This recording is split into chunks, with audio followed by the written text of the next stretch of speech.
таштап коет экен да. Бул кагаз тили оңой менен чирбейт окшойт. Караңыз жасап. Жеген чикендердин калдыктары бар.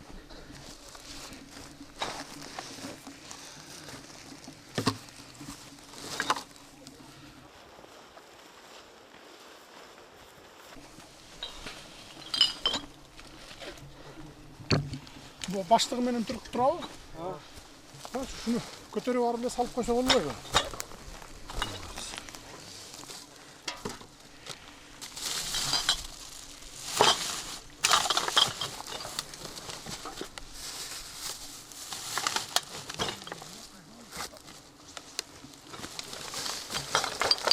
Hayatın arasında öyle yazıp kötörtük. Kim gibi attık? Evet. Ar жағынан gelir.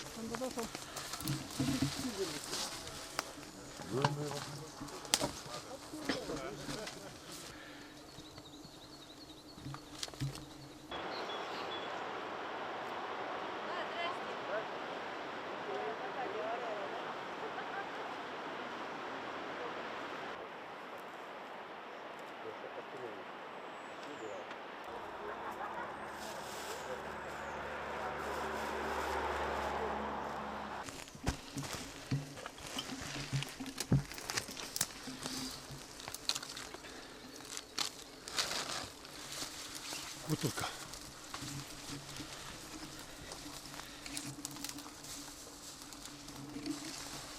...550 metre yer bastım ben Alarçanın içinden. Bir müşok taşlandım ben. 500 metrede.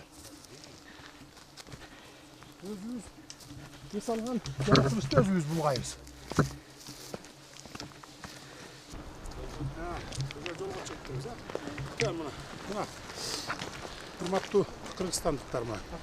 Şu Alarçanı öйde қарай Қарағайдың арасы менен bir 500 метреле бастым эле 500 метрде bir müşok таштанды чогултту. Айрыкча биздин айымдарга айтарым, жана балдардын памперстерин көп ыргытат экенсиңер. Ошону ыргытпагыла да. Мейли туристтер булгап атат дейли макул. Туристтер таштап кеткен таштандыны дагы биздин өзүбүздүн жарандар, кыргызстандыктар. Ошо өзүңөр эле салып келген, тамак аш салып келген баштыктарга чогултуп, салып, оозун бууп, анан үйгө барганда, машинелерге салып коюп, үйгө барганда таштанды ыргытып койсоңор, колуңарга эч нерсе жугуп калбайт. Колуңарды жууп алсаңар болот. Ошон үчүн мына өзүбүздүн жаратылышты өзүбүз сактайлы муну. Биз сактабасак башка эч ким келип, башка жак өлкөдөн келип сактап бербейт. Ошондуктан жаратылышты таза сактагыла. Мындай кылган уят. Мына 500 метр бардыгы күбө мына тегеректейлер. 500 метрде мен эле bir müşok таштанды чогулттум. Жолдо карай келатсак bir бала эми таштанды терип жүрөт. Bir эле бала 2 müşok. Bir 300-500 метрде алдагы 2 müşok жолдун жээгинен таштанды чогултуп атат. Эгер биз ушинтип жаратылышка ушундай мамиле кыла турган болсок, анда бул жаратылышыбызды 10-15 жылдан кийин, 20-30 жылдан кийин жоготуп алабыз. А бул жаратылыш түбөлүк туруш керек. Мамлекет түбөлүк күчтүү болуш керек, таза мамлекет болуш керек. Келечек муунга биз таза, күчтүү мамлекетти таштап кетишибиз керек.